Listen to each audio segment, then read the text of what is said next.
菲律宾巴库德小学有部分学生因为视力不好，造成阅读困难。慈济菲律宾眼科中心的蔡爱玲医师承诺为孩子们提供配镜服务。不管有没有戴着眼镜，小学生的脸和桌面都不到30公分，可想而知，上课时恐怕也很吃力。学校确实发现到学生的学习障碍来自于视力不佳，幸运得到慈济菲律宾眼科中心的安排。 Binaliwala ko po. Yun lang ang ano sa akin. Hindi ko siya nabigyan pansin. Yun nga po, nagpapasalamat ako sa Chuchi dahil na-check up yung anak ko, libre, yun po. Ayun, malaking pasasalamat bilang magulang na na-check up po yung anak ko. 第一批次16位学生，巴库德小学校长亲自陪伴到慈济。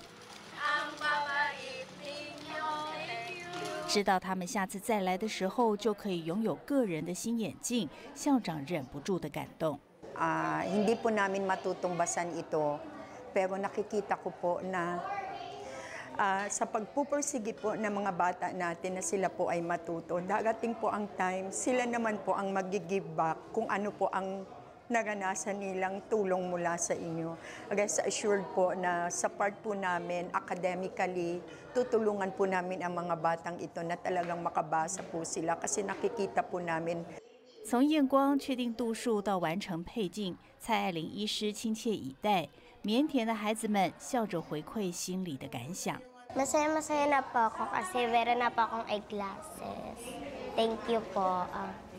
大爱新闻玛丽安、冯雅丽，菲律宾报道。